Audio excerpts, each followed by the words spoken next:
तो दोस्तों उम्मीदवारों के भाग्य का फैसला आज होगा, लेकिन सेकंड फेज में कांटे की टक्कर किस किस में, यानी कि हॉट सीट्स भी आपको बताएंगे। उमर अब्दुल्ला की अगर बात करें, गांधरबल से चुनाव लड़े नेशनल कॉन्फ्रेंस की तरफ से, और इधर बशीर अहमद मीर की अगर बात करें पीडीपी से चुनाव लड़े, यानी कि गांधरबल सीट हॉट सीट है। इसके अलावा पूंछ हवेली की बात करें, एजाज अहमद जान नेशनल कॉन्फ्रेंस की तरफ से लड़ रहे हैं, दूसरी तरफ पीडीपी से यहां पर शमीम अहमद चुनाव लड़ते हुए नजर आ रहे हैं। ये भी हॉट सीट है। हर हॉट सीट की जानकारी हम आपको दे रहे हैं। नौशेरा की बात करें, देखिए रविंद्र रैना इससे पहले आपको सुनवा भी रहे थे, क्या कुछ कह रहे थे, भारतीय जनता पार्टी की तरफ से लड़ रहे हैं, और पीडीपी से यहां पर हक नवाज चुनाव लड़ते हुए नजर आ रहे हैं।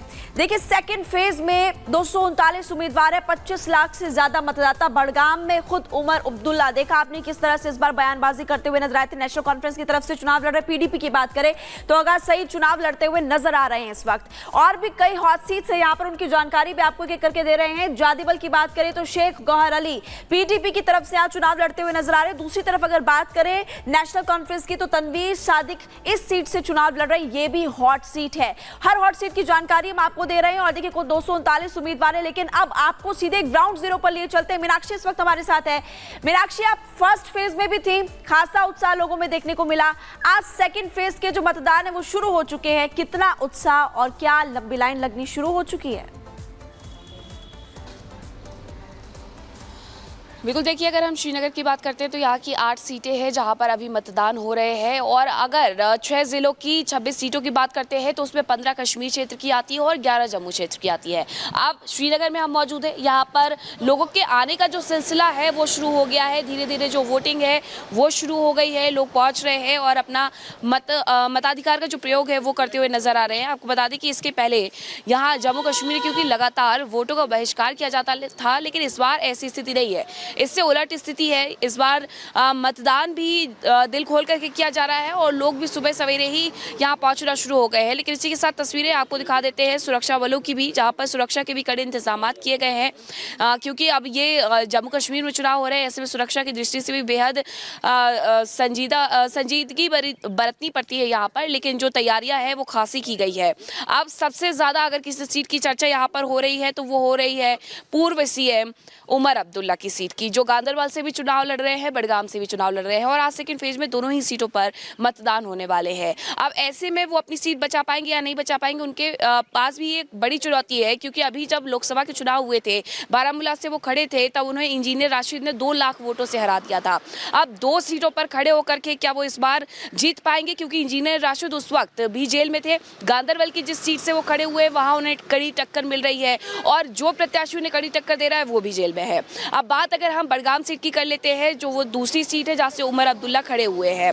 बड़गाम सीट पर भले ही जो दिलचस्प हालात है वो बनते हुए नजर आ रहे हैं, क्योंकि उस सीट को सबसे ज्यादा सेफ सीट माना जाता है उमर अब्दुल्ला के लिए और साथ ही उनकी फैमिली के लिए, नेशनल कॉन्फ्रेंस के लिए, क्योंकि उस सीट का इतिहास यही है कि नेशनल कॉन्फ्रेंस ने सबसे ज्यादा अगर कहीं से जीत दर्ज की है तो वो बड़गाम की ही सीट रही है। अब बड़गाम से लेकर के गांधरबल तक तो निगाहें टिकी ही रहेंगी, और इसके साथ साथ जो 26 सीटें हैं जहाँ पर जो चुनाव हो रहे 6 जिले की, उस पर भी हमारी निगाहें टिकी हुई है कि आखिरकार आज लोग पहुंच करके कितने प्रतिशत तक मतदान करते हैं। पहला जो फेज था उसमें सबसे ज्यादा वोटिंग किश्तवाड़ में हुई थी। अब किश्तवाड़ में जब 80% से ज्यादा वोटिंग हुई थी, तो ऐसे में कयास यही लगाए जा रहे हैं कि जम्मू कश्मीर की जिन सीटों पर आज मतदान हो रहे हैं, जहां वोट डाले जा रहे हैं, इसी तरीके से लोग पहुंचेंगे और वहां पर मताधिकार का इस्तेमाल करेंगे। शाम ढलते ढलते ये स्पष्ट हो जाएगा कि वो श्रीनगर जहां पर पत्थरबाजी सबसे ज्यादा होती थी, जहां कर्फ्यू सबसे ज्यादा होता था, क्या आज वहां की जनता उसी तरीके से निकल करके जीतोड़ मतदान करती हुई नजर आती है जैसे पहले फेज में उनके द्वारा किया गया था।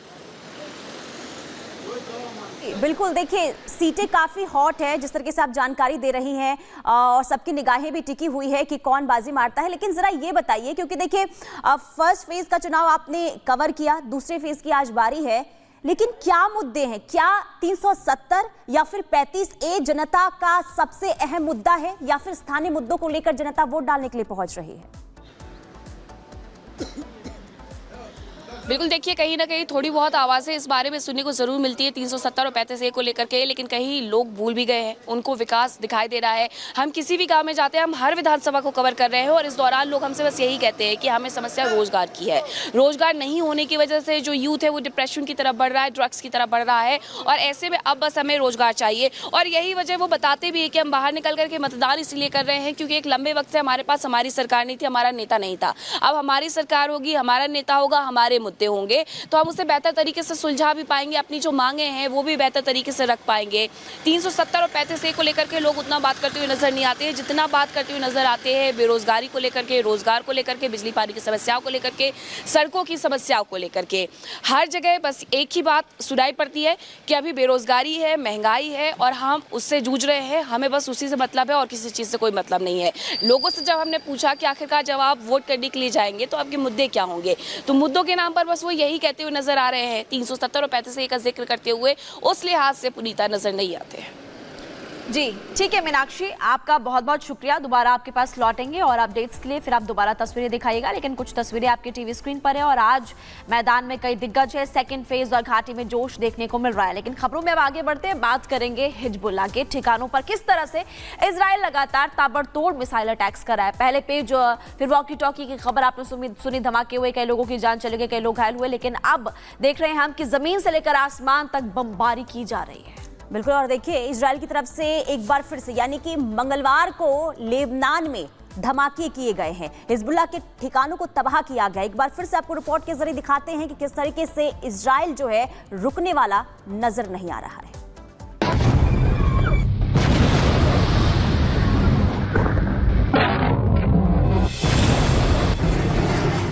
18 साल बाद जल उठा लेबनान।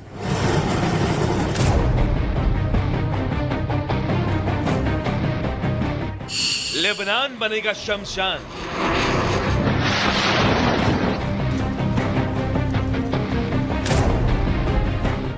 हिजबुल्लाह के खिलाफ महाअभियान।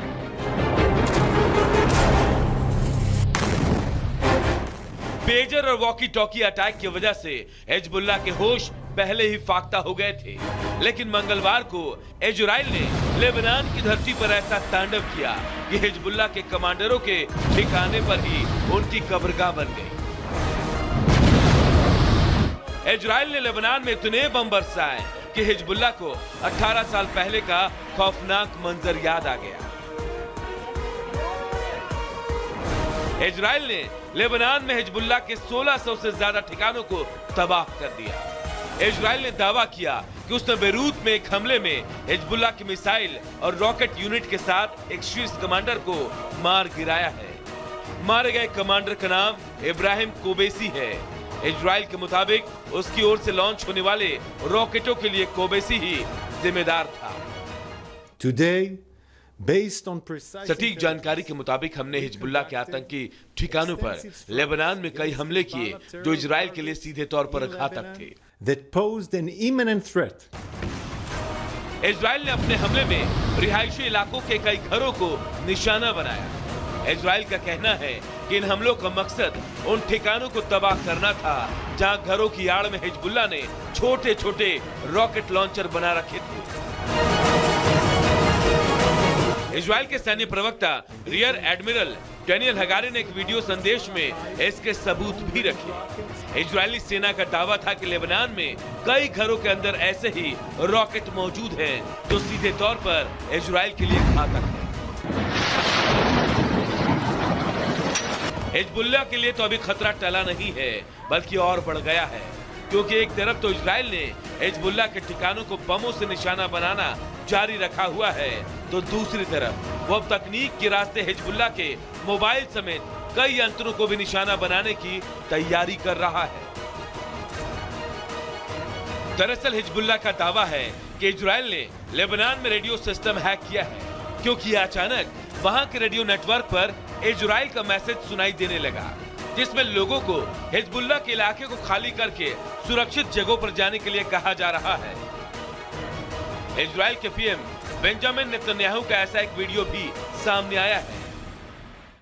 The IDF has warned you IDF ने आपको चेतावनी दी है कि हमारे निशाने से हट जाइए। मैं आपसे अनुरोध करता हूं, इस चेतावनी को गंभीरता से लें।